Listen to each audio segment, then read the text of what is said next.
Mesdames et Messieurs les représentants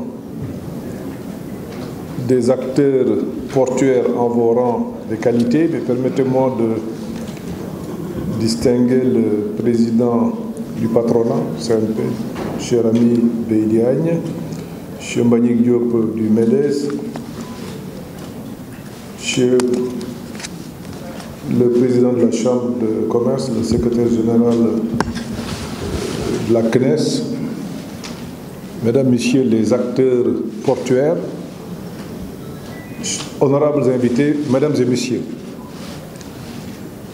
c'est avec un réel plaisir que je participe à cette cérémonie de lancement de la nouvelle vision stratégique du port autonome de Dakar, poumon de l'économie nationale, en lui-même plus que stratégique pour l'atteinte des objectifs du plan Sénégal émergent. Je voudrais particulièrement vous féliciter, Monsieur le Directeur Général, je reviendrai à vous, mais auparavant je voudrais aussi saluer les anciens directeurs généraux du port, ici présents, et présenter aussi mes condoléances à la communauté portuaire pour le rappel à Dieu de l'ex-DG du port, le colonel Alioune Badara Niang. Je pense que c'est bien ça. Donc,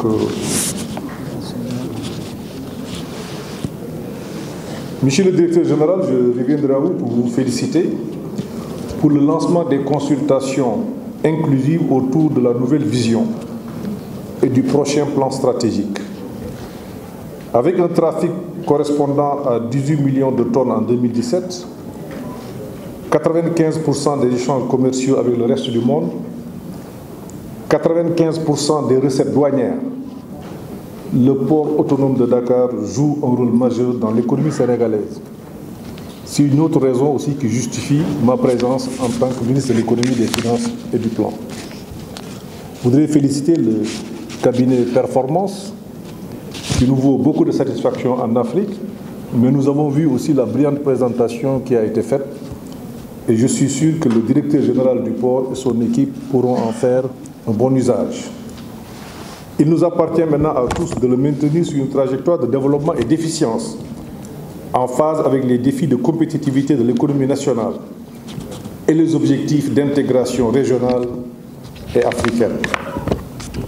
À cet égard, la nouvelle vision stratégique du port autonome de Dakar devrait épouser parfaitement les orientations et ambitions du président de la République, son Excellence M. Macky Sall, pour un Sénégal émergent, dans une société solidaire et un état de droit. Je voudrais saluer donc l'initiative heureuse, Monsieur le Directeur Général, féliciter aussi l'ensemble des autorités portuaires qui ont souhaité donner aux consultations préalables le caractère consultatif qu'elles requièrent. Vous nous avez déjà habitués à ce genre de consultation, je vous connais, homme intègre, homme engagé, homme compétent, et le choix du président de la République sur votre personne ne nous a pas étonnés. Vous avez été l'un des artisans ayant permis au Sénégal de se hisser à un niveau très élevé sur le plan statistique. Je pense au changement de base, je pense au recensement général des entreprises, je pense aussi à l'adhésion du Sénégal à la nouvelle norme de statistiques, de diffusion des données statistiques du Fonds monétaire international.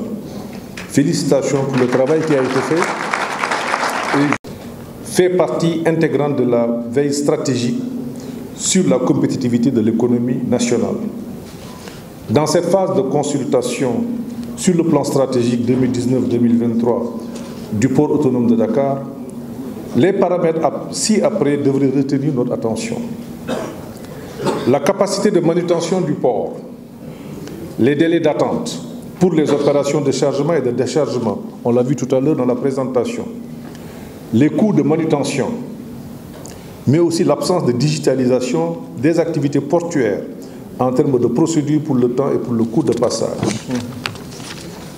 Le défi qui nous est lancé à travers ces paramètres, nous pouvons en convenir et d'éviter que les atouts du port liés à sa position géographique, spécialement stratégique, ne soient réduits dans leur portée par un manque de vision, un retard dans les investissements et des déficiences d'ordre managérial ou opérationnel.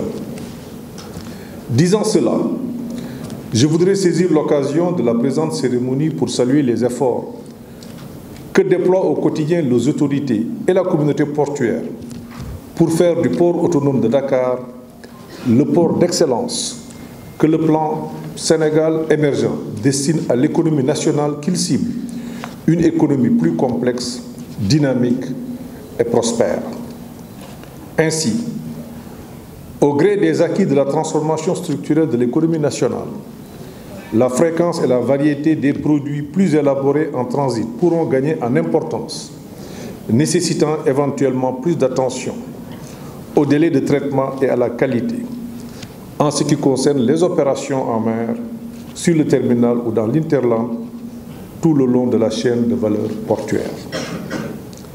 D'après un rapport du cabinet international d'audit PricewaterhouseCoopers, rendu public en avril 2018, des investissements plus stratégiques dans les ports africains pourront accélérer la croissance et le développement à travers leur contribution à l'intensification des échanges extérieurs.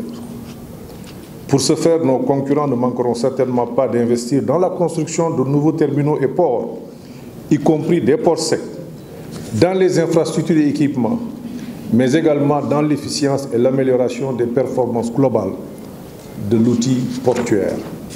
Je voudrais donc, répondant un peu à une préoccupation particulière sur le chemin de fer, vous dire que Monsieur le Président de la République a instruit de manière ferme que ce projet soit engagé au plus vite. Et je puis dire aujourd'hui que la Banque mondiale et l'Agence française de développement sont disposés à financer ces projets et les requêtes de financement partiront dès cette semaine.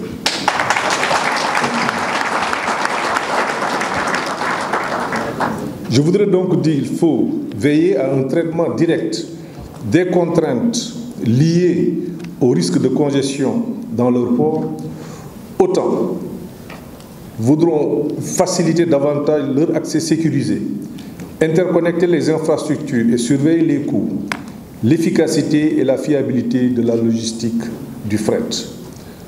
En effet, l'impératif de compétitivité nationale commandera encore davantage avec l'intensification de la concurrence que l'État et les différentes parties prenantes perçoivent le port comme un facilitateur des échanges extérieurs et un intégrateur des activités logistiques de la chaîne d'approvisionnement. En outre, l'avènement de la zone de libre-échange en Afrique est annonciateur d'un marché continental doté de ressources et d'une population de consommateurs et donc d'opportunités d'affaires en progression constante. Il va sans dire que les ports africains auront un plus grand rôle à jouer. Il va sans dire aussi que le port autonome de Dakar aura à tenir son rang en Afrique de l'Ouest. Dans cette perspective, les actions menées ces dernières années sous forme de concessions et de partenariats public-privé gagnant-gagnant nous ont valu de réels motifs de satisfaction. Et je voudrais aussi, en ces circonstances, saluer et remercier vos partenaires que vous avez bien voulu citer tout à l'heure, le groupe Bolloré, CIMVS et les autres. Les réalisations futures auront en plus à prendre en considération les objectifs d'aménagement du territoire et ceux du plan d'urbanisme de Dakar.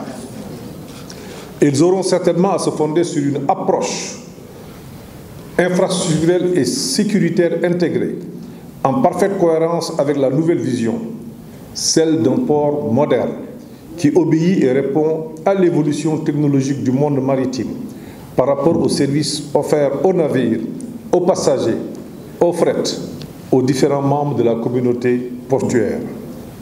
C'est sur ces mots que je voudrais conclure. Je pense aussi qu'il y a une préoccupation très forte qui a été soulevée. Le port ne doit pas s'arrêter de fonctionner. Je pense qu'il faut travailler à assurer un fonctionnement H24, 4 heures sur 24, mais aussi 7 jours sur 7. Cela me semble être impératif aujourd'hui pour pouvoir tenir notre rang. Au niveau du ministère de l'économie et des finances, j'ai instruit tous les services, c'est la raison pour laquelle ils sont tous présents ici. Le port est vital pour ce pays. Que tous les services du ministère de l'économie et des finances vous prêtent main forte. Et de ce point de vue, le directeur général de la planification et des politiques économiques rendra régulièrement compte des progrès réalisés et des résultats en perspective, notamment dans le cadre de la préparation de la seconde phase du plan Sénégal émergent, le PAP 2, qui est en cours d'élaboration 2019-2023. Je puis vous assurer que des dispositions pratiques seront prises et les propositions les plus pertinentes seront faites à M. le Président de la République pour que le port puisse vraiment maintenir et tenir son rang au niveau du prochain quinquennat à venir. Je vous remercie de votre aimable attention.